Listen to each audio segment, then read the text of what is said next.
অসমৰ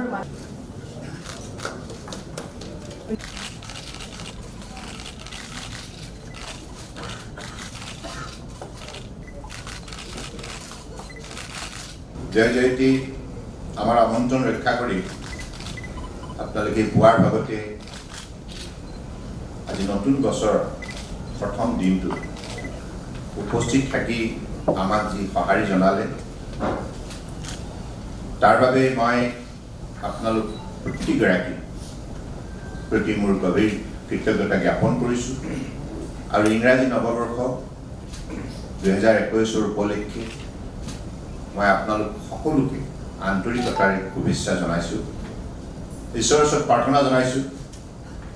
আপোনালোক সদায় সুস্বাস্থ্য অধিকাৰী হৈ থাকক আৰু কৰ্মদক্ষ হৈ থাকক কাৰণ অসমৰ বৰাক ব্ৰহ্মপুত্ৰ পাহাৰ ভৈয়ামত বসবাস কৰা বিভিন্ন জাতি জনগোষ্ঠী ভাষা-ভাষী ধৰ্মাৱলম্বী লোকে আপোনালোকৰ পৰা বহুতখিনি আশা কৰে আপোনালোকে নিষ্ঠাৰে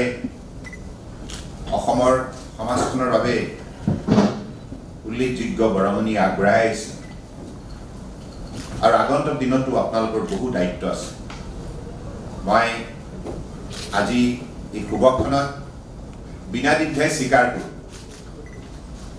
যে 2016 চনত যেতিয়া অসমৰ সকলো শ্ৰেণীৰ ৰাইজে আমাক মৰমেৰে আমাৰ ওপৰত আস্থা আৰু বিশ্বাস প্ৰকাশ কৰি আমাক অসম চৰকাৰ পৰিচালনা কৰাৰ দায়িত্ব অৰ্পণ কৰিছিল তেতিয়াৰ পৰা মই সূক্ষ্মভাৱে বহু কথা পৰ্যালোচনা কৰিছোঁ আৰু মই নিজেও বিভিন্ন জিলালৈ যেতিয়া যাওঁ বিভিন্ন অঞ্চলৰ বিভিন্ন জাতি জনগোষ্ঠীৰ লোকক যেতিয়া লগ পাওঁ তেখেতসকলৰ মনৰ কথা যেতিয়া জানিবলৈ প্ৰয়াস কৰোঁ মত বিনিময় কৰোঁ সেই সময়ত আপোনালোকে যিবিলাক বহু কষ্ট স্বীকাৰ কৰি বাতৰি পৰিৱেশন কৰে আৰু বিভিন্ন ঠাইৰ কথাবিলাকৰ বিষয়ে আপোনালোকে বহু কষ্ট কৰি বাতৰি সংগ্ৰহ কৰি যেতিয়া পৰিৱেশন কৰি চৰকাৰৰ দৃষ্টিগোচৰ কৰে এই কথাবিলাকে ভাবিব নোৱাৰাকৈ চৰকাৰৰ সহায় কৰে মই যে কেতিয়াবা কৈ থাকোঁ সাংবাদিক বন্ধুসকলক মই অসমৰ আমি যোৱা 4.5 বছৰ সফলতাৰ অন্যতম কাৰক হিচাপে মই সাংবাদিক বন্ধুসকলক বুলি ভাবোঁ কাৰণ সমালোচনাটো অত্যন্ত দৰকাৰী আৰু যদি সমালোচক নাথাকে তেতিয়াহ'লে হয়তো আমি দিশহাৰা হৈ যাম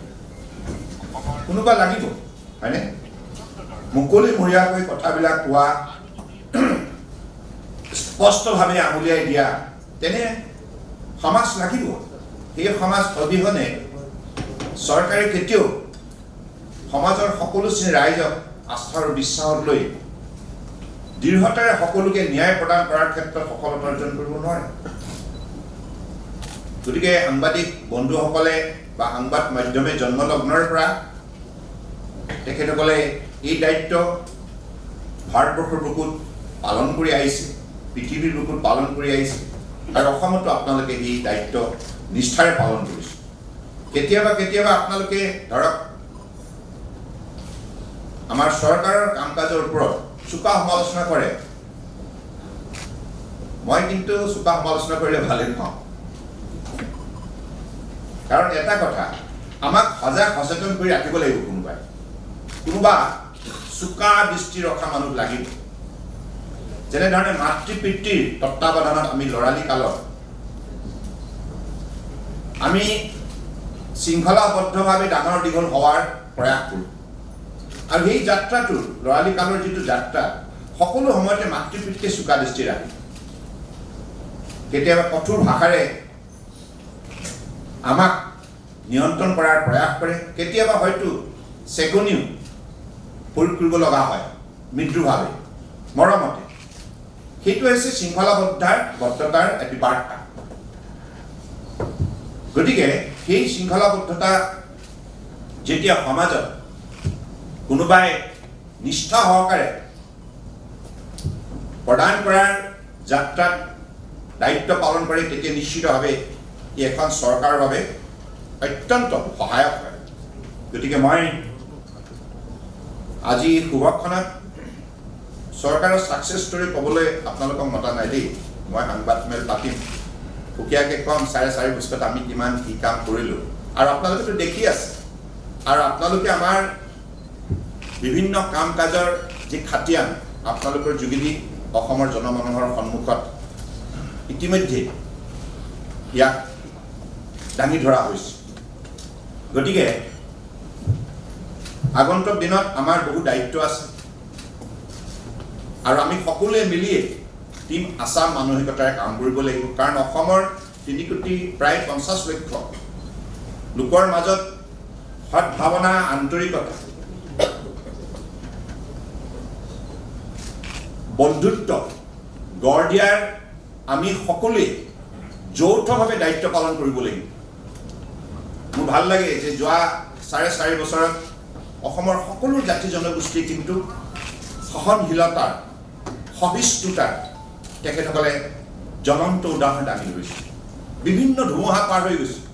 আপোনালোকে দেখিছে। আৰু বিভিন্ন সময়ত বিভিন্নজনে বিভিন্ন ধৰণৰ উত্তেজনা প্ৰকাশ কৰি বিভিন্ন ধৰণৰ বিভ্ৰান্তিকৰ বিবৃতিৰে সমাজত এটা বিশৃংখলতা সৃষ্টি কৰাৰ প্ৰয়াস নকৰা নহয়, প্ৰয়াস কৰিছে। কিন্তু সেই সময়ত সমাজখনে যি সহিষ্ণুতা, যি সংযমী শক্তি প্ৰদৰ্শন কৰিছে, ইয়াৰ বাবে আজি যোৱা 4.5 বছৰত কোনো ধৰণৰ গোষ্ঠীগত সংঘাত, কোনো ভাষাৰ নামত, ধৰ্মৰ নামত, কোনো গোষ্ঠীৰ নামত সংঘাত হোৱা নাই। সকলোৱে এৰাই চলিছে, অৰ্থাৎ সকলোৱে সংঘাত এৰাই চলি সমন্বয় যাত্ৰাৰ দৃঢ়তাৰে আজি সহযোগ কৰাৰ মনস্থ কৰিছে। আৰু এই কথাবিলাক ইতিমধ্যে অসমৰ বুকুত আমি সকলোৱে প্ৰত্যক্ষ কৰিছোঁ। আৰু য'ত শান্তি তাতে প্ৰগতি, শান্তিৰ বাতাবৰণৰ অবিহনে প্ৰগতি সম্ভৱ নহয়। গতিকে আজিৰ তাৰিখত কৰ্ম সংস্কৃতি দিনক দিনে বৃদ্ধি পাইছে। মোৰ ভাল লাগিছে, বহুত একাধিকাৰীয়ে এতিয়া কৃষি খণ্ডত নিষ্ঠাৰে আত্মনিয়োগ কৰিছে। উপাৰ্জনৰ তেখেতসকলে উচিত পথৰ সন্ধান পাইছে। আজি অসমৰ যুৱক যুৱতীয়ে উৎপাদন কৰা সামগ্ৰী আজি বিদেশৰ বজাৰত ইতিমধ্যে ইয়াৰ চাহিদা বৃদ্ধি পাইছে। গতিকে এইবিলাক কথাই আজি অসমৰ নতুন চামটোক উৎসাহিত কৰিছে। আৰু শিক্ষা হওক, কৃষি হওক, উদ্যোগ হওক, সংস্কৃতি হওক, ক্ৰীড়া হওক, সকলো খণ্ডতে আজি অসমৰ জনগণে তেখেতসকলৰ শক্তি প্ৰদৰ্শন কৰিবলৈ সক্ষম হৈছে। মই আপোনালোকে দেখিছে যে ধাৰাবাহিকভাৱে কেইবাটাও বছৰত আমাৰ চৰকাৰখনে ৰাষ্ট্ৰীয় পৰ্যায়ত বহু সমীক্ষাত উল্লেখযোগ্য স্থান পাবলৈ সক্ষম হৈছে। ডেভেলপ ষ্টেট হিচাপে, এডভান্স ষ্টেট হিচাপে ডাঙৰ ডাঙৰ ৰাজ্যবিলাকৰ লগত আমি প্ৰতিযোগিতা, আমাৰ গোটেই প্ৰতিযোগিতাত আমাকো চামিল কৰা হৈছে। আৰু সেই প্ৰতিযোগিতাৰ মঞ্চতে আমাৰ ৰাজ্যখনে উল্লেখযোগ্য স্থান পাবলৈ সক্ষম হৈছে।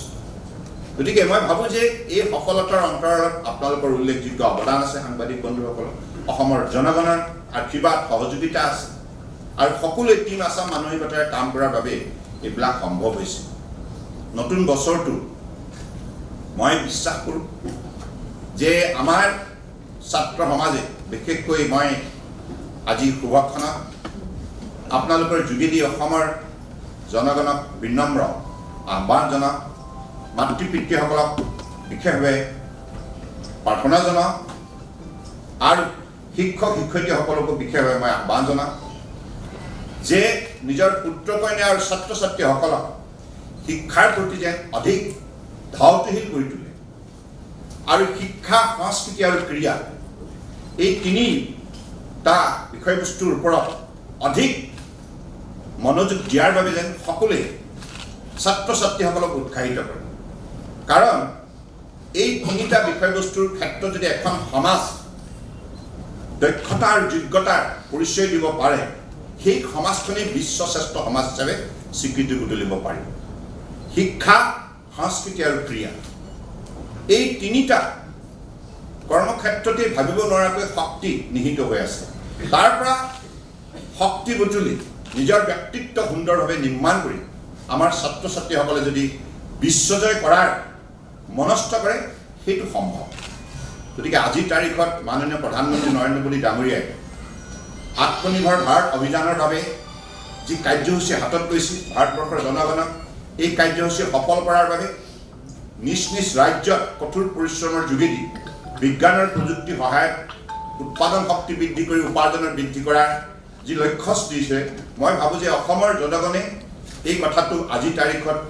গভীৰভাৱে উপলব্ধি কৰি ইতিমধ্যেই তেখেতসকলে এই কাৰ্যসূচীত যথেষ্টখিনি দৃঢ়তাৰে অগ্ৰসৰ হোৱাৰ তেখেতসকলে ইতিমধ্যে মনস্থ কৰিছে। আৰু মোৰ দৃঢ় বিশ্বাস যে আজি অসম যেনেধৰণে নিজৰ ভৱিষ্যত অসমৰ ৰাইজে নিৰ্মাণ কৰাৰ বাবে সংকল্প লৈছে আৰু এই সংকল্প যাত্ৰা আমি সঠিকভাৱে আগন্তুক দিনত আগুৱাই নিব পাৰিলে নিশ্চিতভাৱে অসম কম দিনৰ ভিতৰত ভাৰতবৰ্ষৰ বুকুত আত্মনিৰ্ভৰশীল ৰাজ্য হিচাপে নিজৰ পৰিচয় দাঙি ধৰিবলৈ সক্ষম হ'ব। অসমৰ বুকুত থকা সম্পদ সম্ভাৱনা শক্তি ইয়াক আৱিষ্কাৰ কৰাৰ বাবে অসম চৰকাৰৰ তৰফৰ পৰা আমি 2016 চনতে যি কাৰ্যসূচী হাতত লৈছোঁ, বৰ্তমান চিটাৰ যোগেদি এই গোটেই কথাখিনি এটা শৃংখলাবদ্ধভাৱে প্ৰতিবেদন আকাৰত প্ৰস্তুত কৰা হৈছে। অসমৰ বুকুত আমাৰ বুকুত থকা 36খন জিলা বিভিন্ন প্ৰান্তৰ প্ৰাকৃতিক সম্পদ সম্ভাৱনা শক্তি আৰু মানৱ সম্পদৰ মাজত কেনেধৰণৰ সম্পদ সম্ভাৱনা শক্তি নিহিত হৈ আছে বা ইয়াত প্ৰচুৰ পৰিমাণে যিবিলাক শক্তি আমাৰ মাজত আছে ইয়াক আৱিষ্কাৰ কৰি আগন্তুক দিনত এই শক্তিবিলাকক উজ্জীৱিত কৰাৰ উদ্দেশ্যে আমি ৰাজ্যখনে যাত্ৰা কৰাৰ যি লক্ষ্য স্থিৰ কৰিছিলোঁ, মই ভাবোঁ আজিৰ তাৰিখত অসমৰ পৰম্পৰাগত যিবিলাক আমাৰ চিকিৎসা ব্যৱস্থাৰ পৰা আৰম্ভ কৰি আমাৰ কৃষি পদ্ধতি ইত্যাদিৰ ক্ষেত্ৰতো আজি সমাজখন অধিক সচেতন হোৱাৰ প্ৰয়োজনীয়তা আছে। কাৰণ আমাৰ এইখন ৰাজ্যৰ যিটো সেউজীয়া বাতাবৰণ আছে, ইয়াত যিখিনি গছ গছনি আছে, ইয়াৰ মাজত যিমানখিনি ঔষধ সামগ্ৰী প্ৰজাতিৰ গছ গছনি আছে সেইবিলাকক আজিৰ তাৰিখত এই একবিংশ শতিকাত বিজ্ঞানৰ যুগত ইয়াৰ প্ৰাসংগিকতা বৃদ্ধি পাইছে। ইতিমধ্যে জৈৱিক খণ্ডত উত্তৰ পূৰ্বাঞ্চলক শক্তিশালী ৰূপত জীয়াই থকাৰ যি সিদ্ধান্ত মাননীয় প্ৰধানমন্ত্ৰী নৰেন্দ্ৰ মোদী ডাঙৰীয়াই লৈছে, গতিকে সেই দিশতে আগন্তুক দিনত আমিও বিশ্বাস কৰোঁ যে আমাৰ যিখিনি পৰম্পৰাগত যিখিনি গুৰুত্বপূৰ্ণ আমাৰ ইয়াত ব্যৱস্থা আছিল সেই ব্যৱস্থাবিলাকো আজিৰ তাৰিখত গভীৰভাৱে অধ্যয়ন কৰি ইয়াত থকা শক্তি আৰু সম্ভাৱনাক আমি উজ্জীৱিত কৰি তুলিব লাগিব। গতিকে সেই দৃষ্টিভংগীৰে অসমক আগুৱাই নিয়াৰ প্ৰয়াস কৰা হৈছে। আৰু আপোনালোকে জানি সুখী হ'ব যে অসমৰ আমাৰ কাৰ্যকালত বনাঞ্চল বৃদ্ধি পাইছে। মই প্ৰাণজিৎ শইকীয়া ডাঙৰীয়াক ধন্যবাদ জনাইছোঁ। আপুনি এটা ভাল প্ৰস্তাৱ দিছে, মই এই প্ৰস্তাৱ লগে লগে সমৰ্থন জনাইছোঁ। আপোনালোকৰ বাবে সুকীয়া এডোখৰ মাটি থিৰাং কৰা হ'ব আৰু আপোনালোকে যেতিয়াই আপোনালোকে ভাবে আপোনালোকৰ জীৱনৰ বা আপোনালোকৰ পৰিয়ালৰ গুৰুত্বপূৰ্ণ স্মৰণীয় দিনত যদি কোনোবা সেই স্থানত যদি গছ পুলি ৰুব বিচাৰে নিশ্চিতভাৱে ৰুব পাৰিব। কাৰণ অসম চৰকাৰৰ তৰফৰ পৰা আমি মহান মনীষীসকলৰ স্মৃতিত ইতিমধ্যেই তপোবন বিভিন্ন ঠাইত 1000 গছ গছনি আমি ৰোৱাৰ কাম ইতিমধ্যে আৰম্ভ কৰিছোঁ। 24টা স্থানত এই কাম প্ৰায় সম্পূৰ্ণ হৈছে আৰু ইয়াত বিভিন্ন প্ৰজাতিৰ গছ গছনি ৰোৱা হৈছে, য'ত ফল ফুল ঔষধি অৰ্থাৎ ফল মূলৰ গছ আছে যিবিলাক ট্ৰেডিশ্যনেল আমাৰ পৰম্পৰাগত যিবিলাক ফল মূল এই অসমৰ ভূমিত উৎপাদন হয়, সেই ফল মূল আৰু ফুলৰ যিবিলাক গছ আছে আৰু ইয়াৰ ঔষধি যিমানবিলাক গছ আছে সেইবিলাক সংৰক্ষণ কৰাৰ এটা শক্তিশালী ব্যৱস্থা হাতত লোৱা হৈছে। লক্ষ্য হৈছে যে জৈৱিক খণ্ডত অসমক শক্তিশালী কৰি তোলা। কাৰণ এই গছ গছনি নাথাকিলে জৈৱ বৈচিত্ৰ্যৰ শক্তি আপুনি ইয়াক সংৰক্ষণ কৰিব নোৱাৰে। কাৰণ আমি কেৱল গছ গছনি থাকিলেই নহ'ব, গছ গছনিৰ লগত পোক পৰুৱা পশু পক্ষী এইবিলাক সংৰক্ষণ কৰিব লাগিব। কাৰণ আপোনালোকে জানে ঈশ্বৰৰ সকলো সৃষ্টি যিমানবিলাক পোক পৰুৱা পশু পক্ষী আছে সকলো they are all the promoter of biodiversity দুৰ্ভাগ্যজনকভাৱে মানুহে হৈছে বিগেষ্ট ডিগ্ৰেডৰ অফ বায়'ডাইভাৰ্চিটি গতিকে সেইবাবে আমাৰ সমাজত যদি সেইটো চেতনা শক্তিশালী ৰূপত গঢ় লৈ উঠে যে আমি প্ৰাকৃতিক বাতাবৰণটো আমি সংৰক্ষণ কৰিব লাগিব আমাৰ ফৰেষ্ট্ৰিক আমি জীয়াই ৰাখিব লাগিব আমাৰ স্বাৰ্থত আমাৰ ভৱিষ্যত বিশুদ্ধ বায়ু পোৱাৰ স্বাৰ্থত আৰু আমাৰ বায়ুমণ্ডলত যাতে অক্সিজেন পৰ্যাপ্ত পৰিমাণে থাকে ইয়াৰ স্বাৰ্থত গতিকে এই কথাবিলাক মই ভাবোঁ আপোনালোকে যিটো পৰামৰ্শ দিছে বা যিটো প্ৰস্তাৱ দিছে মই এইটো আন্তৰিকতাৰে গ্ৰহণ কৰিছোঁ কাৰণ আমি আজি এই কথাটোত মই বিশেষকৈ মই নিজে ব্যক্তিগতভাৱে উপলব্ধি কৰোঁ গুৰুজনাই যিটো কথা কৈ গৈছিল একবৃক্ষ দশপুত্ৰ সম কাৰণ গছ থাকিলেহে মানুহ থাকিব তাহানিৰ পৰা এই কথাবিলাক ল'ৰালি কালৰ পৰাই আমাৰ শিশুসকলক যেতিয়া মাতৃ পিতৃয়ে বা জ্যেষ্ঠসকলে জ্ঞান দিছিল গছ গছনি থাকিলে মানুহ থাকিব অৰ্থাৎ এই যদি সেউজীয়া বাতাবৰণটো নাথাকে আমাৰ জীয়াই থকা ইয়াত কঠিন হ'ব আমি কৰোনা ভাইৰাছৰ সময়ত দেখিলোঁ যে অক্সিজেন কিমান আমাৰ জীৱনৰ বাবে মূল্যৱান অক্সিজেনৰ অবিহনে আমি জীয়াই থাকিব নোৱাৰোঁ গতিকে অক্সিজেন প্ৰদান কৰা এই সুন্দৰ সেউজীয়া বাতাবৰণ যদি আমি বিনষ্ট কৰোঁ আমাৰ ভৱিষ্যত আমি নিজেই ধ্বংস কৰা হ'ব গতিকে সেইবাবে আমি যোৱা 4.5 বছৰত 4,50,00,000 জোপা গছ ৰুবলৈ সক্ষম হ'লোঁ 8,50,00,000 জোপা গছ আৰু আমাৰ কাৰ্যকালতেই আপোনালোকে শুনি ভাল পাব ফৰেষ্ট ছাৰ্ভে অফ ইণ্ডিয়াৰ ৰিপৰ্টত 222 বৰ্গ কিলোমিটাৰ বনাঞ্চল বৃদ্ধি হ'ল অৰ্থাৎ আৰু বৃদ্ধি পাইছে আপোনালোকে জানে মানাসৰ বাঘৰ সংখ্যাও বৃদ্ধি পাইছে গড়ৰ হত্যা বন্ধ হৈছে আৰু বনাঞ্চল বৃদ্ধি পাইছে অৰ্থাৎ পূৰ্বতে মানুহৰ মাজত প্ৰৱণতা আছিল গছ কটা এতিয়া গছ ৰোৱাৰ প্ৰৱণতা বৃদ্ধি পাইছে এইটো এটা আমাৰ ৰাজ্যখনৰ বাবে শুভ বতৰা কাৰণ আমাৰ চৰকাৰৰ কাৰ্যকালত আমি এই কথাখিনি এইভাবে নিষ্ঠাৰে গ্ৰহণ কৰি ইয়াক কাৰ্যকৰী ৰূপ দিয়াৰ প্ৰয়াস কৰিছোঁ কাৰণ আমি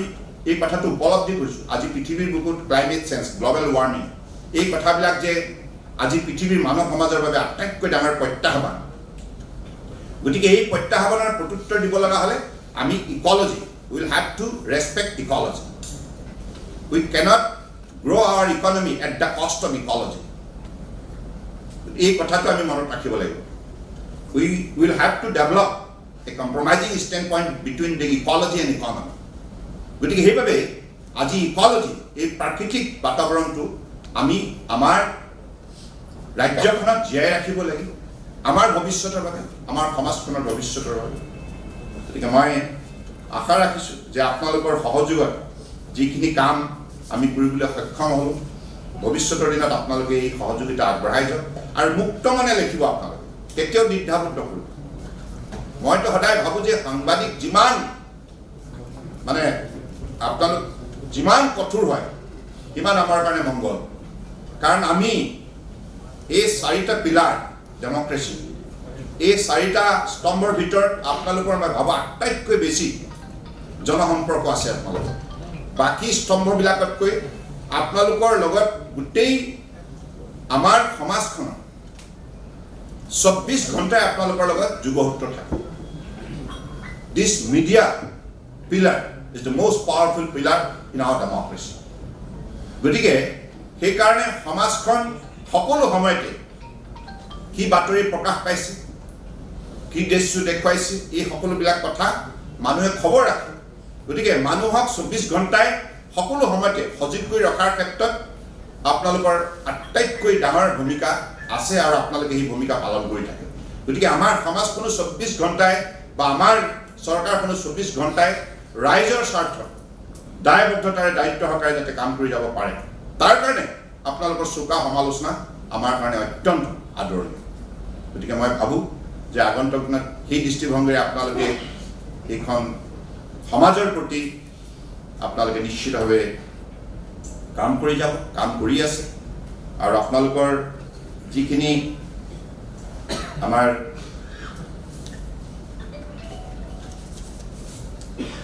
শ্ৰদ্ধা মীনাক্ষী ডাঙৰীয়ানী যিটো কথা কৈছে গতিকে মীনাক্ষী ডাঙৰীয়ানী যিটো কথা কৈছে এই কথাটো নিশ্চিতভাৱে আমি বিবেচনা কৰিম আৰু ইতিমধ্যে আপোনালোকে জানে যে কোভিড-19 বিৰুদ্ধে আমাৰ স্বাস্থ্য বিভাগৰ লগতে অন্যান্য বিভাগবিলাকে যেতিয়া জনসাধাৰণৰ স্বাৰ্থত নিষ্ঠাৰে দায়িত্ব পালন কৰিছে সেই সময়ত আমাৰ সাংবাদিক বন্ধুসকলো সন্মুখৰ পৰাই কোভিড-19 বিৰুদ্ধে জনসাধাৰণক যুঁজ দিয়াৰ বাবে তেখেতসকলে বলিষ্ঠ ভূমিকা পালন কৰি আছে গতিকে সেই কথাটো আমি উপলব্ধি কৰিয়ে আমি ইনস্যুৰেঞ্চ স্কিমত তেখেতসকলক আমি সেই সময়ত অন্তৰ্ভুক্ত কৰিছোঁ গতিকে কথাটো আপোনালোকে সেই সময়তে মই এনাউন্স কৰিছিলোঁ আপোনালোকে বোধহয় মনত ৰাখিছে গতিকে অন্যান্য বিষয়বস্তুবিলাকৰ ক্ষেত্ৰতো আমি এইখন চৰকাৰে সাংবাদিক বন্ধুসকলৰ বিভিন্ন সমস্যাৰ ক্ষেত্ৰত যথেষ্ট সংবেদনশীল আমি আপোনালোকৰ যিবিলাক মৌলিক সমস্যা সেই সমস্যাৰ সন্দৰ্ভত নিশ্চিতভাৱে আমাৰ দায়িত্ব আছে গতিকে আগন্তুক দিনত আমি কথাবিলাক ইতিবাচক দৃষ্টিভংগী বিবেচনা কৰিম আজি আপোনালোকে আহিলে মই কি বুলি কম মই মুখ্যমন্ত্ৰী হিচাপে পুনৰবাৰ অন্তৰৰ পৰা আপোনালোক সকলোকে কৃতজ্ঞতা জ্ঞাপন কৰিছোঁ আৰু মাননীয় প্ৰধানমন্ত্ৰী নৰেন্দ্ৰ মোদী ডাঙৰীয়াই যোৱা 6 বছৰৰ ভিতৰত সুশাসন ব্যৱস্থা ভাৰতবৰ্ষৰ জনগণক উপহাৰ দি আজি ভাৰতবৰ্ষৰ বুকুত বসবাস কৰা প্ৰতিগৰাকী শ্ৰমিকৰ পৰা আৰম্ভ কৰি খেতিয়কৰ পৰা আৰম্ভ কৰি বিভিন্ন পৰ্যায়ত কাৰ্যনিৰ্বাহ কৰা দিব্যাংগজনৰ পৰা আৰম্ভ কৰি বিভিন্ন পৰ্যায়ৰ নাগৰিকসকলক সামাজিক মৰ্যাদা সুৰক্ষা আৰু অৰ্থনৈতিক উন্নয়নৰ বাবে যি ব্যৱস্থা প্ৰৱৰ্তন কৰিছে আৰু বিভিন্ন আঁচনিবিলাকক সঠিকভাৱে ৰূপায়ণ হোৱাৰ ক্ষেত্ৰত ডিজিটেল মাধ্যমেৰে তেখেতসকলৰ প্ৰাপ্য ধন ট্ৰান্সফাৰ কৰাৰ যিটো ব্যৱস্থা প্ৰৱৰ্তন কৰিলে ইয়াৰ ফলত ভাৰতবৰ্ষৰ প্ৰতিগৰাকী নাগৰিক আজি শক্তিশালী হোৱাৰ আজি সুযোগ লাভ কৰিছে পূৰ্বতে এই সুবিধাটো ভাৰতবৰ্ষৰ নাগৰিকসকলে পোৱা নাছিল কেন্দ্ৰীয় ৰাজ্য চৰকাৰ পৰ্যায়ত যিবিলাক আঁচনি লয় এই আঁচনিৰ ধন পূৰ্বতে মধ্যভোগী আত্মসাৎ কৰাৰ তাত বহু ধৰণৰ সুযোগ আছে কিন্তু মাননীয় প্ৰধানমন্ত্ৰী ডাঙৰীয়াই গোটেই বিষয়টো গৱেষণা কৰি জন ধন যোজনাৰ পৰা আৰম্ভ কৰি আজি 7 ধন পুৰস্কাৰ মেলালৈকে প্ৰতিটো পৰ্যায়ত আজি মহিলা সবলীকৰণৰ পৰা আৰম্ভ কৰি কিষাণ সন্মান নিধিলৈকে দিব্যাংগজনৰ বাবে আজি বিভিন্ন আঁচনি ৰূপায়ণৰ ক্ষেত্ৰতো যেনেধৰণে বেংক একাউণ্টলৈ তেখেতসকলৰ প্ৰাপ্য ধন তেখেতসকলৰ নামত ধাৰ্য কৰা ধন শতকৰা 100% হস্তান্তৰ কৰি আজি যিটো প্ৰশাসন ব্যৱস্থা স্বচ্ছ আৰু নিকা নীতি প্ৰৱৰ্তন কৰিলে ইয়াৰ ফলত ভাৰতবৰ্ষৰ প্ৰতিগৰাকী নাগৰিক উপকৃত হৈছে প্ৰতিগৰাকী কন্যাকুমাৰীৰ পৰা কাশ্মীৰলৈকে অৰুণাচল প্ৰদেশৰ পৰা গুজৰাটলৈকে আপুনি যিকোনো প্ৰান্তত যাওক হিতাধিকাৰী যাৰ বেংক একাউণ্ট আছে সি তাৰ তেখেতৰ বাবে ধাৰ্য কৰা ধনৰ সি শতকৰা 100% পাবলৈ সক্ষম হৈছে পূৰ্বতে কিন্তু এই ব্যৱস্থা নাছিল এই ব্যৱস্থা নথকাৰ কাৰণে পূৰ্বতে ভাৰতবৰ্ষৰ নাগৰিকসকলে প্ৰাপ্য অধিকাৰৰ পৰা সদায় বঞ্চিত হৈ আহিছে গতিকে আৰু ইয়াৰ উপৰিও যিবিলাক তেখেতে কৰ সংগ্ৰহ কৰাৰ ক্ষেত্ৰত যিটো জিএছটি ব্যৱস্থা প্ৰৱৰ্তন কৰি বিভিন্ন ধৰণে আজি ভাৰতবৰ্ষৰ জনগণক যেনেধৰণে এম্পাৱাৰ কৰিছে আৰু আধুনিক যুগত ভাৰতবৰ্ষক বিশ্বশ্ৰেষ্ঠ ৰাষ্ট্ৰ হিচাপে গঢ় দিয়াৰ বাবে প্ৰতিখন ৰাজ্য চৰকাৰক সকলো সময়তে দায়িত্বশীল কৰি তোলাৰ বাবে তেখেতে প্ৰতি মাহে বুলি ক'লে ভুল নহয় তেখেতে ৰাজ্যৰ মুখ্যমন্ত্ৰীৰ পৰা আৰম্ভ কৰি অন্যান্য বিভাগীয় মন্ত্ৰীসকলৰ লগত ৰাজ্য চৰকাৰ আৰু বিষয়া পৰ্যায়তো আলাপ আলোচনা কৰি কোনখন আঁচনিৰ কাম কিমান আগবাঢ়িছে কিমান ৰৈ আছে কিহৰ কাৰণে ৰৈ আছে এই কুৱেৰি কৰাৰ যিটো মাধ্যম ব্যৱস্থা এই ব্যৱস্থাৰ কাৰণে প্ৰতিগৰাকী জনপ্ৰতিনিধিৰ পৰা আৰম্ভ কৰি বিষয়া কৰ্মচাৰী আজি দায়িত্ব সহকাৰে কাম কৰাৰ বাবে আজি এটা পৰিৱেশ পাইছে পূৰ্বতে সেই পৰিৱেশটো নাছিল কোনোবাই সুধিব লাগিব কাম হৈছে নে নাই কিমান হৈছে কাম যদি হৈছে কিমান হৈছে সঠিকভাৱে হৈছে নে নাই আৰু সেই অঞ্চলত যি ঠাইত আপোনালোকে এই প্ৰজেক্টটোৰ কাম কৰিছে সেই অঞ্চলত চুবুৰীয়া ৰাজ্যৰ চুবুৰীয়া জনসাধাৰণে কামটোৰ ওপৰত কেনেধৰণৰ মন্তব্য প্ৰকাশ কৰিছে এই গোটেই কথাবিলাক সূক্ষ্মভাৱে পৰ্যালোচনা কৰাৰ নিমিত্তে প্ৰতিখন ৰাজ্য চৰকাৰক এই ক্ষেত্ৰত অধিক দায়িত্বশীল কৰাৰ যিটো ব্যৱস্থা মাননীয় প্ৰধানমন্ত্ৰী ডাঙৰীয়াই প্ৰৱৰ্তন কৰিলে ইয়াৰ ফলত আজি গোটেই ভাৰতবৰ্ষতে যিকোনো পৰ্যায়ত আজি কাম কাজবিলাক সঠিকভাৱে হোৱাৰ এটি শক্তিশালী বাতাবৰণ সৃষ্টি হ'ল। গতিকে মই ভাবোঁ যে মাননীয় প্ৰধানমন্ত্ৰী ডাঙৰীয়াই 6 বছৰৰ ভিতৰত যি উল্লেখযোগ্য পৰিৱৰ্তন ভাৰতবৰ্ষৰ জনগণক তেখেতে প্ৰদান কৰিবলৈ সক্ষম হ'ল, তাৰ বাবে আজি আমাৰ ৰাজ্য চৰকাৰবিলাকে উত্তৰ পূৰ্বাঞ্চলৰ প্ৰতিখন ৰাজ্য চৰকাৰ পূৰ্বতে কি আছিল আৰু বৰ্তমান কি হৈছে, মই আপোনালোকৰ লগত ভৱিষ্যতৰ দিনত তথ্য সহকাৰে কথাখিনি পাতিম। আপোনালোকৰ প্ৰশ্ন থাকিব, মই উত্তৰ দিম। কিন্তু আজি এইটোকে কওঁ যে উত্তৰ পূৰ্বাঞ্চলত মোৰ ভাল লাগিছে এখন কিতাপ অষ্টলক্ষ্মীৰ দেশত বুলি আমাৰ ৰবিশংকৰ ৰবি ডাঙৰীয়াই লিখিছে, আৰু আমাৰ সমুদ্ৰগুপ্ত কাশ্যপ ডাঙৰীয়াই ঢেকীয়াজুলি 1942 দি আনটল্ড ষ্টৰী, গুৰুত্বপূৰ্ণ এখন স্বাধীনতা সংগ্ৰামৰ ত্যাগৰ কাহিনীক ভিত্তি কৰি এখন কিতাপ লিখিছে। গতিকে দুইখন কিতাপ লিখাৰ বাবে দুয়োগৰাকীকে মই আন্তৰিকতাৰে ধন্যবাদ জনাই অভিনন্দন জনাইছোঁ। আৰু উত্তৰ পূৰ্বাঞ্চলৰ যিটো অষ্টলক্ষ্মীৰ কথা আপোনালোকে নিজেই ভাবক, আমি সকলো উই আৰ অল নৰ্থ ইষ্টাৰ্ণাৰ। ইয়াৰ পূৰ্বতে প্ৰধানমন্ত্ৰী পৰ্যায়ত সঘনাই উত্তৰ পূৰ্বাঞ্চলক লৈ বিভিন্ন নেশ্যনেল আৰু ইণ্টাৰনেশ্যনেল প্লেটফৰ্মত গুণানুকীৰ্তন কৰাৰ পূৰ্বতে কোনো প্ৰধানমন্ত্ৰী কিন্তু মই দেখা নাই। মাননীয় নৰেন্দ্ৰ মোদী ডাঙৰীয়াই উত্তৰ পূৰ্বাঞ্চলক কেৱল গুণানুকীৰ্তন কৰাই নহয়, উত্তৰ পূৰ্বাঞ্চলৰ মাজত যিমানবিলাক শক্তি সম্ভাৱনা আছে এই কথাবিলাকক আমাৰ উত্তৰ পূৰ্বাঞ্চলৰ প্ৰতিগৰাকী বাসিন্দাৰ মনত এটা শক্তিশালী চেতনা প্ৰদান কৰিছে আৰু আমাক কৈছে যে তোমালোকৰ ৰাজ্যখনত ইমান সম্পদ আছে, ইয়াক ভৱিষ্যতৰ দিনত উজ্জীৱিত কৰাৰ বাবে আৰু এই সম্পদক লৈ জনসাধাৰণৰ মাজত এটা শক্তিশালী চেতনা জগাই তোলাৰ দায়িত্ব লোৱাৰ উপৰিও এই সম্পদৰ যোগেদি ভৱিষ্যতৰ ৰাজ্য চৰকাৰখনে কেনেধৰণে নিজৰ অৰ্থনৈতিক বুনিয়াদ গঢ় দিব পাৰিব আৰু নিজৰ পৰিচয় ভাৰতবৰ্ষৰ বুকুত শক্তিশালী ৰূপত দিব পাৰিব, এই গোটেই কথাবিলাক আজি সঘনাই কৈ থকাৰ বাবে আজি কেৱল অসমেই নহয়,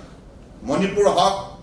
অৰুণাচল প্ৰদেশ হওক, ত্ৰিপুৰা হওক, মেঘালয় হওক, প্ৰতিখন ৰাজ্য চৰকাৰে আজি উন্নয়নৰ ক্ষেত্ৰত উল্লেখযোগ্যতাৰে তেখেতসকলে আগবাঢ়িবলৈ সক্ষম হৈছে। আৰু আটাইতকৈ ডাঙৰ কথা, উত্তৰ পূৰ্বাঞ্চলৰ ডেকা শক্তিয়ে উমান পাইছে যে আমাৰ এই অঞ্চলত কিমান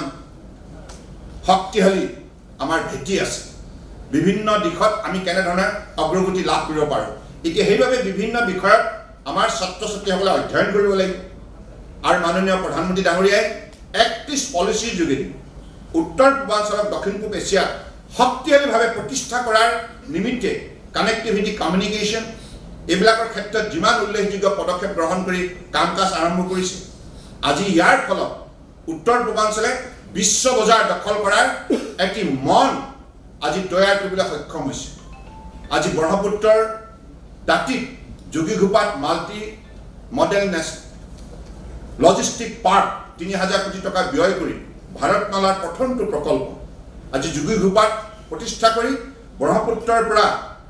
বে অফ বেংগল হৈ বিশ্বৰ বিভিন্ন প্ৰান্তলৈ আমাৰ অসম তথা উত্তৰ পূৰ্বাঞ্চলৰ উৎপাদনকাৰীসকলে তেখেতসকলৰ সামগ্ৰীবিলাক ৰপ্তানি কৰিব পাৰিব আৰু কম পইচাৰে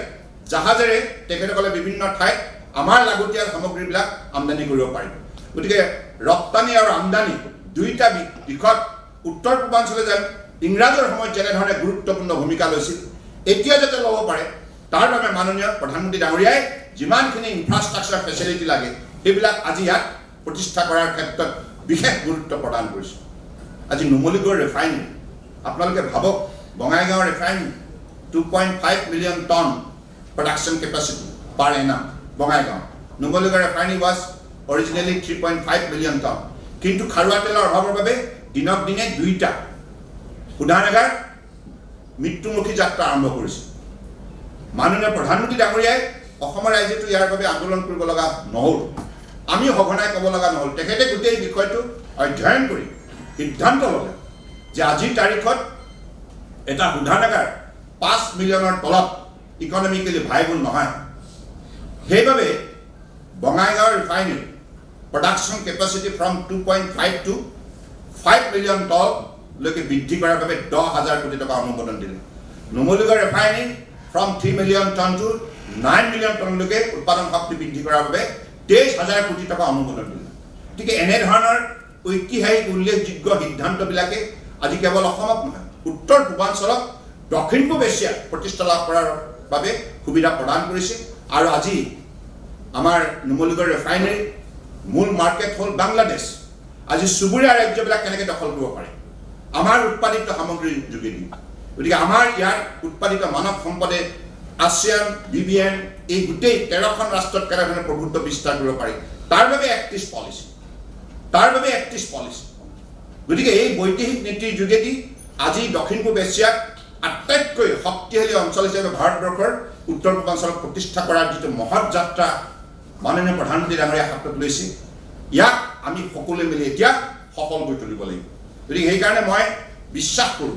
আগন্তুক দিনত আমাৰ চুবুৰীয়া ৰাষ্ট্ৰসমূহৰ সৈতে 31 পলিচিৰ যোগেদি আমাৰ ভাৰত চৰকাৰ এক্সটাৰ্নেল এফেয়াৰ্ছ মিনিষ্ট্ৰীৰ বিশেষ উদ্যোগত এতিয়া ইতিমধ্যে বিভিন্ন ৰাষ্ট্ৰৰ সৈতে আমাৰ বুজাবুজি চুক্তিবিলাক আৰম্ভ হৈছে। আজি থাইলেণ্ডৰ লগত হৈছে, আজি ছিংগাপুৰৰ লগত হৈছে, ভিয়েটনামৰ লগত হৈছে, এনেধৰণে বিভিন্ন ৰাষ্ট্ৰৰ সৈতে আজি বাংলাদেশৰ সৈতে হৈছে। গতিকে এই বুজাবুজি চুক্তিৰ যোগেদি আমি শিক্ষা, স্বাস্থ্য, ক্ৰীড়া, সংস্কৃতি, ব্যৱসায়, বাণিজ্য, বিজ্ঞান, প্ৰযুক্তি, গৱেষণা এই সকলোবিলাক ক্ষেত্ৰত আগন্তুক দিনত আমি উল্লেখযোগ্য প্ৰগতি লাভ কৰাৰ নিমিত্তে আমি অগ্ৰসৰ হ'ব লাগিব। গতিকে সেই যুক্তিতে মই ভাবোঁ যে আমাৰ উঠি অহা ছাত্ৰ ছাত্ৰীসকলে অত্যন্ত নিষ্ঠাৰে অধ্যয়ন কৰক আৰু মাতৃ পিতৃসকলে অধ্যয়নৰ প্ৰতি তেখেতসকলক উৎসাহিত কৰক।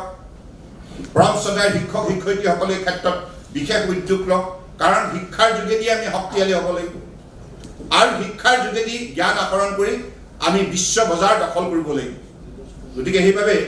মই বিশ্বাস ৰাখিছোঁ আজি কৰোনা ভাইৰাছৰ সময়ত অসমৰ জনগণে যিমানখিনি নিষ্ঠাৰে শৃংখলাবদ্ধতাৰে পৰিষ্কাৰ পৰিচ্ছন্নতা অটুট ৰাখি এই সংক্ৰমণক ৰোধ কৰাৰ বাবে প্ৰয়াস কৰিলে, তাৰ বাবে অসমৰ প্ৰতিগৰাকী বৰাক ব্ৰহ্মপুত্ৰ পাহাৰ ভৈয়ামৰ ৰাইজ, প্ৰতিগৰাকী ব্যক্তি কৃতজ্ঞতাৰ পাত্ৰ। সাংবাদিক বন্ধুসকল, আপোনালোককো মই বিশেষভাৱে ধন্যবাদ জনাইছোঁ। আপোনালোকে বহুত পৰিশ্ৰম কৰিছে এই সময়ত সমাজক সচেতন কৰি তোলাৰ ক্ষেত্ৰত বিভিন্ন ঠাইৰ পৰা আপোনালোকে বাতৰি পৰিৱেশন কৰিছে। আমাৰ স্বাস্থ্যমন্ত্ৰী ডক্টৰ হিমন্ত বিশ্ব শৰ্মা, ৰাজ্যিক স্বাস্থ্যমন্ত্ৰী পীযুষ হাজৰিকা আৰু সকলো বিষয়া কৰ্মচাৰী, ডাক্তৰ, আশা কৰ্মী, লেবৰেটৰী টেকনিচিয়ান, নাৰ্ছ, যিমান এম্বুলেন্সৰ চালকসকল, তেনেধৰণে সকলোৱে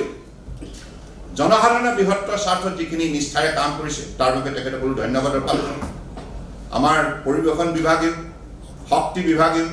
গৃহ বিভাগেও, কৃষি বিভাগেও আৰু আমাৰ জনস্বাস্থ্য কাৰিকৰী বিভাগেও এই ক্ষেত্ৰত গুৰুত্বপূৰ্ণ ভূমিকা পালন কৰিছে। তেখেতসকলক মই ধন্যবাদ জনাইছোঁ। গতিকে সকলোৱে মিলিত প্ৰচেষ্টাৰে কাম কৰিলে সকলো কাম সম্ভৱ হয়, সকলো কামত সফলতা অৰ্জন কৰিব পাৰি। এই কথাটো মই যোৱা 4.5 বছৰত চৰকাৰ পৰিচালনা কৰি আমাৰ সতীৰ্থ মন্ত্ৰী, বিধায়ক, সাংসদ সকলোৰে সৈতে যিখিনি অনুভৱ বুটলিছোঁ, ইয়াৰ পৰা এই কথাটো স্পষ্ট হৈছে, if we could work together everything is possible. গতিকে মই আশা ৰাখিছোঁ ভৱিষ্যতৰ দিনত আমি সকলোৱে ইউনাইটেডলি এই ৰাজ্যখনত মানুহৰ মাজত সদ্ভাৱনা, আন্তৰিকতা, ভাতৃত্ববোধ জীয়াই ৰাখি শান্তি স্থায়িত্ব কৰাৰ বাবে প্ৰয়াস কৰিম আৰু প্ৰগতিৰ ক্ষেত্ৰত দৃঢ়তাৰে কঠোৰ পৰিশ্ৰম কৰিম। मैं आज नए साल के अवसर पर आप सबको हृदय से धन्यवाद देता हूं और आज हमारी नई साल शुरू हो रहा है और पिछले दिनों में हम लोगों ने एक साथ मिलकर परम आदरणीय देश के प्रधानमंत्री नरेंद्र मोदी जी के आशीर्वाद से, सहयोग से प्रगति के रास्ते पर चलने के लिए हम जो मजबूत कदम उठाए, इसकी वजह से आज असम जाग उठा है। असम का पहचान सिर्फ देश के अंदर नहीं, विदेश में भी आज असम का पहचान बन चुका है। और इस पहचान को खड़ा करने के लिए परम आदरणीय प्रधानमंत्री जी ने शुरुआत से ही जैसे हमें सहयोग किया, इसकी वजह से आज सब संभव हो रहा है। असम की अंदर बराक हो या ब्रह्मपुत्र पहाड़ हो या घाटी मैदान में बसे हुए हर जिले की लोगों ने, हर वर्गों के लोगों ने, हर संप्रदाय के लोगों ने इस सरकार को, बीजेपी सरकार को जैसे अपना लिया, जैसे सहयोग किया, जैसे आशीर्वाद दिया, इसकी वजह से असम की हर व्यक्तियों की मैं शरणों पे मेरे हृदय से, भक्ति भावनाओं से प्रणाम देता हूं। और हमारे परम आदरणीय पत्रकार बंधु, आप लोगों ने भी अपने दायित्व आप लोगों ने निष्ठा से पालन किया, समाज के लिए किया, देश के लिए किया। इसलिए मैं चाहता हूं कि आप भी हमेशा ऐसे जागरूक बने रहे, सक्रिय बने रहे, और आप भी धन्यवाद के पात्र हैं। मैं सब हमारे पत्रकार बंधु को भी आज नए साल के अवसर पर धन्यवाद देता हूं। मैं मानता हूं कि पिछले साल में कोरोना वायरस की कारण हमारे कुल मिला के 8 महीना काम अलग अलग क्षेत्रों पर संभव नहीं हो पाया, लेकिन लोगों का मनोबल सही था। लोगों ने अपना मनोबल इतना शक्तिशाली रखा, जिसके वजह से असम ने देश के अंदर कोरोना वायरस के खिलाफ लड़ने का एक नया नमूना पेश किया, जिस नमूना को सिर्फ देश ही नहीं विदेश से भी लोगों ने भारी मात्रा से प्रशंसा किया, गुणगान किया। ये गुणगान की काबिल आप भी हैं, सिर्फ हम नहीं, हमारी सरकार नहीं, पत्रकार बंधु आप भी है, असम के जनता भी है। तो इसलिए मैं चाहता हूं कि हम सब मिलकर ही इस प्रदेश की प्रगति के सिलसिले में काम करें और शांति व्यवस्था उसको हमेशा जिंदा रखें, क्योंकि सद्भावना, इंसानियत और दोस्ती, इन चीजों को मूल्य देना चाहिए। अपने जीवन में अगर आनंद ही हासिल नहीं हुआ तो बाकी प्रगति का कोई मूल्य नहीं होती। इसलिए हम चाहते हैं कि हमारे जो पुरखों ने जो परंपरा मूल्य का परंपरा प्रतिष्ठा करके गए हैं, उसी परंपरा के हिसाब से अगले दिनों में हमें भी अपने समाज को आदर्श समाज के हिसाब से खड़ा करना होगा। I sincerely thanks to all of you today because of your dedicated effort during the fight against coronavirus. You have taken a lot of sincere and dedicated initiative to fight against corona, and also you have inspired the people through your reports that how, as per the appeal made by Honorable Prime Minister Narendra Modi ji, how we should maintain discipline, cleanliness during the fight against coronavirus. So I believe your noble endeavor have made this particular state more encouraged to fight against coronavirus, and I hope that in the near future, with the same spirit, we will work together in the spirit of Team Assam. এইখিনি কথাকে কৈ মই পুনৰবাৰ আজি 1 জানুৱাৰী তাৰিখে আপোনালোকে আমাৰ আমন্ত্ৰণ ৰক্ষা কৰি আমাৰ মাজত উপস্থিত থাকি আমাক যিখিনি উৎসাহিত কৰিলে তাৰ বাবে পুনৰবাৰ আপোনালোক সকলোৰে প্ৰতি শ্ৰদ্ধা আৰু কৃতজ্ঞতা জনাই মই মোৰ ক'বলগীয়াখিনি সামৰিছোঁ। ধন্যবাদ।